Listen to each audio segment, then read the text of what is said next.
नमस्ते। मैं संदीप कुलकर्णी आप सभी लोगों का इस स्मॉल वीडियो सेक्शन में स्वागत करता हूं। आज हम बात करने जा रहे हैं मेल्टिंग शॉप में जो डेटा एनालिसिस होता है उसके बारे में। डेटा एनालिसिस की ये सीरीज में आज हम मेल्टिंग शॉप के बारे में बात करेंगे।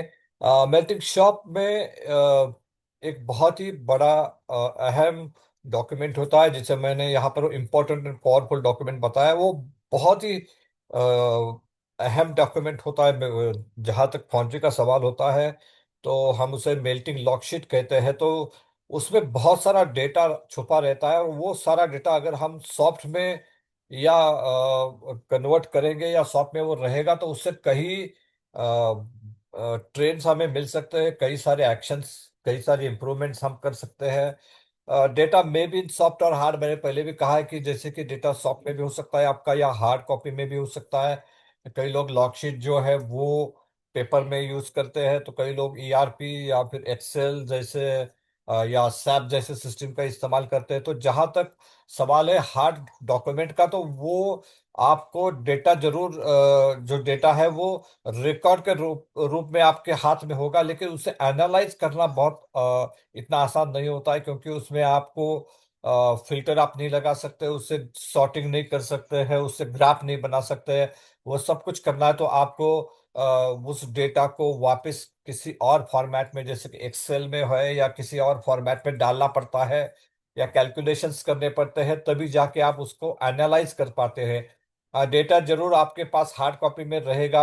You can use it, you can see that data, you can verify that data, लेकिन उससे जो एक्शंस इमर्ज होने वाले वो एक्शंस उस वक्त तक इमर्ज नहीं होंगे जब तक उसे आप सॉफ्ट में कन्वर्ट नहीं करोगे। तो that is why I always believe that अगर आपके पास आप डेटा को एक्वायर करना चाहते हैं, डेटा को मेंटेन करना चाहते हैं, it is always better to maintain it in a soft way. या तो एक्सेल हो, ईआरपी हो या सैप हो, तो उससे आप उस डेटा को सही तरीके से एनालाइज कर पाते हैं। That is why I always prefer soft data in a soft way. तो जहां तक लॉकशीट का सवाल है, इसमें कई सारी चीजें हमें मिलने देखने को मिलती है, जिससे आप काफी सारे ट्रेंड्स देख सकते हैं, काफी सारे इम्प्रूवमेंट पॉइंट्स को वहां पर हाईलाइट कर सकते हैं। जहां तक बात होती है लॉकशीट की, उसमें आपका मटेरियल कंजम्पशन आएगा, लॉक अलॉय एडिशंस आएंगे, पावर कंजम्पशन आएगा, साइकिल टाइम आएगा, प्रोसेस का डेटा है वो आएगा, जिसमें चार्ज मिक्स है, टेम्परेचर है, केमिस्ट्री है, और उससे आपका जो टाइमिंग है हिट का, हिट टू हिट टाइम आएगा। और इन सारी चीजों से आप कैपेसिटी यूटिलाइजेशन देख सकते हैं, बहुत सारी चीजें आप देख सकते हैं। जैसे कि मैंने कहा कि ये बहुत ही अहम डेटा है। We can use it data for the cost optimisation. तो ये सबसे एडवांटेज इस डेटा का है कि कॉस्ट ऑप्टिमाइजेशन आप कर सकते हैं। जैसे कि आपको कॉपर आप 500 बाय 7 एजेंट की ग्रेड कर रहे हैं और आपकी जो स्पेसिफिकेशन है वो 0.4 to 0.5 है। अगर आप 0.55 to 0.54 मेंटेन कर रहे हैं लॉकशीट से, आपको ये पता चलेगा, तो आप उसे थोड़ा सा कम करके 0.45 तक ले सकते हैं, ताकि आपका जो कॉपर का कंजम्पशन है वो बच जाए, जिससे आपको कॉस्ट ऑप्टिमाइजेशन हो। साथ ही में आप यील्ड के बारे में यहाँ पर देख सकते हैं, पावर कंजम्पशन कितना हुआ वो देख सकते हैं।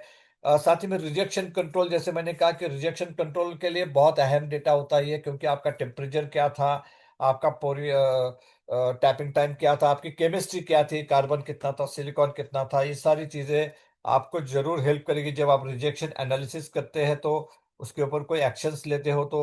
साथ ही में improving productivity by taking various action based on trend shown in gathered data. जैसे कि मैंने कहा कि आपकी हीट 10 बजे शुरू हुई है और 10:30 बजे खत्म होती है, तो यू कैन अंडरस्टैंड कि 30 मिनट्स में मेरा मेल्ट टैप टू टैप आ गया, तो वो 30 मिनट्स आपके लिए एक बेंचमार्क बनेगा। लेकिन कोई हीट्स अगर आपकी 40 मिनट्स, 45 मिनट्स तक जाती है, 50 मिनट्स तक जाती है, तो आपको उस का एनालिसिस करना पड़ेगा कि क्या वहां पर हुआ है, क्या गलत हुआ है, जिससे वजह से वो 30 मिनट्स का जो साइकिल टाइम है वो 45 या 50 मिनट्स तक गया है। तो उसके ऊपर आप एक्शन ले सकते हैं, उसके ऊपर आप काम कर सकते हैं।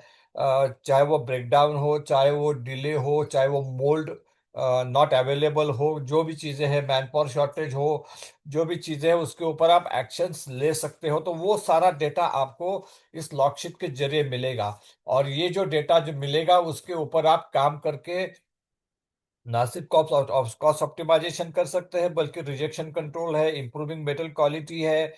मेटल क्वालिटी इंप्रूवमेंट में आप इनॉकुलेशन है, साथ ही में आपकी जो केमिस्ट्री है, आपका जो माइक्रोस्ट्रक्चर है, इन सारी चीज़ों के ऊपर काम कर सकते हैं। Then improving productivity by taking various action, जैसे मैंने ऑलरेडी आपको बताया कि डाउन टाइम को आप देख सकते हैं, उसका ट्रेंड देख सकते हैं, और उसके ऊपर आप एक्शन लेके उसे इम्प्रूव कर सकते हैं।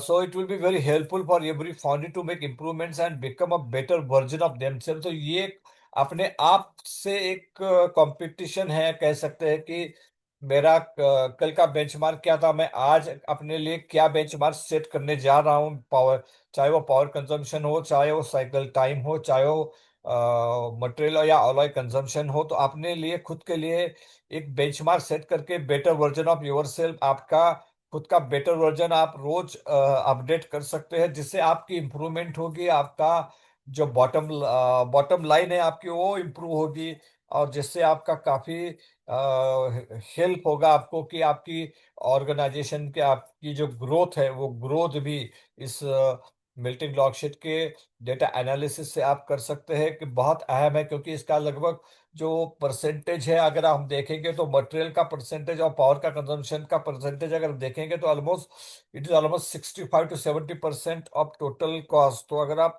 इस 75% या 65 to 70% कॉस्ट में कुछ भी चेंज करते हो, कुछ भी रिडक्शन करते हो, तो वो it is a very huge effect on your bottom line, on on your costing, on your profitability. तो ये बहुत अहम बात है, जिसके ऊपर मैं हमेशा कहता हूँ कि आपको काफी ध्यान देना होगा, रोज डेली टू डेली इसके ऊपर थोड़ा स्टडी करना होगा, एनालिसिस करना होगा।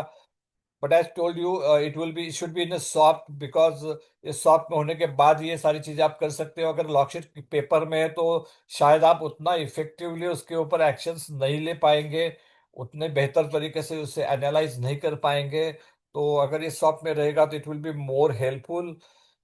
जैसे मैंने कहा कि data like metal return back, ये एक बहुत इंपॉर्टेंट डेटा है कि मेटल वापस कितना आता है। मैंने 520 केजी मेटल भरने से टैप करके दिया है 1540 टेम्परेचर के लिए, और बाद में अगर मुझे 100 केजी मेटल वापस आता है विद एन टेम्परेचर ऑफ 1340, तो ये पूरा वेस्ट है, क्योंकि मेरा पावर जो है 1540 तक लेने के लिए गया है, और अब वापस उस 1340 टेम्परेचर को मुझे एज ए आर मुझे फर्नेस में डालना पड़ेगा, और उसे फिर से मेल्ट करके उसे 1540 तक लेके आना पड़ेगा। तो that is a huge loss in terms of power, in terms of productivity also, because वो 100 टन अगर मेटल वापस आता है तो 100 टन आपका इफिशियंसी या आपका जो कैपेसिटी यूटिलाइजेशन है वो डायरेक्टली कम हो जाएगा। तो ये बहुत अहम डेटा है कि आपका मेटल वापस कितना आता है। Then temperature tips and consumption, temperature tip का कंजम्पशन, क्योंकि हमेशा ये कहा जाता है ये एक टिप से आप 3 या 4 रीडिंग, कई बार 5 रीडिंग ले सकते हैं, लेकिन अगर एक हिट को एक टिप लगती है तो इसका मतलब कि आप 6 रीडिंग्स हर हिट में लेते हैं। तो वो सारी चीजें आपको देखने के लिए यहाँ पर एक डेटा आपको जो मिलेगा, उससे आप इस सारी चीजों को देख सकते हैं। साथ ही में कार्बन कब का कंजम्पशन है, melting and good casting weight, आपका मेल्टिंग कितना हुआ है और गुड कास्टिंग हुआ कितना हुआ है वो आप देख सकते हैं। आपका ईल्ड कितना आ गया उसके वजह से वो आप देख सकते हैं। चार्ज मटेरियल क्वांटिटी कितनी है और मेटल टैप आउट कितना है, उससे आपका आपका जो बर्निंग लॉस है वो बर्निंग लॉस आप कैलकुलेट कर सकते हैं, because that is also very important factor in melting. वो आपके कॉस्ट को डिफाइन करता है, वो आपके बॉटम लाइन को डिफाइन करता है, आपके मेल्टिंग कॉस्ट को वो डायरेक्टली इम्पैक्ट करता है। तो ये बहुत ही अहम चीजें हैं जिसके ऊपर आपको काम करना होगा। The next one is consumption of costly alloys and its optimisation, then consumption of costly alloy and इस ऑप्टिमाइजेशन, जैसे मैंने ऑलरेडी आपको बताया कॉपर के बारे में, उसी तरह चाहे वो निकेल हो, मॉली हो, टीन हो, उसके उसमें भी आपको जो उसका कंजम्पशन है उसे ऑप्टिमाइज आप कर सकते हैं bye checking the final range आपने क्या रखा है और आपके स्पेसिफिकेशन क्या है, तो उसमें वो आप ऑप्टिमाइज कर सकते हो, मिड लेवल पे ला सकते हो। देन डाउन टाइम डेटा, जैसे मैंने ऑलरेडी कहा कि फर्नेस आपकी होल्ड है, आप आपका टैप टू टैप टाइम अगर इंक्रीज हुआ है तो क्या कारण है फर्नेस होल्ड का, या फिर टैप टू टैप टाइम बढ़ने का क्या कारण है, कोई डाउन टाइम है, लेबर शॉर्टेज है, लेट एडिशन है, या फिर लंच टाइम है, या फिर पावर ऑफ है, या मोल्स रेडी नहीं है, जो भी कारण है वो you have to understand that reason and then you have to take action on that to eliminate in future. तो ये बहुत सारी फैक्टर्स है जिसके बारे में हम बात कर रहे हैं कि अगर हम इन सारी चीज़ों के ऊपर काम करेंगे तो डेफिनेटली आप इस मेल्टिंग डेटा लॉकशीट के एनालिसिस के माध्यम से जो इनपुट्स आपको मिलेंगे उससे अगर आप इम्प्रूवमेंट करोगे तो डेफिनेटली आपको बहुत सारे इम्प्रूवमेंट्स, बहुत सारे कॉस्ट इफेक्टिवनेस, रिजेक्शन एनालिसिस में आपका हेल्प करेंगे, आपकी कैपेसिटी यूटिलाइजेशन में हेल्प करेंगे।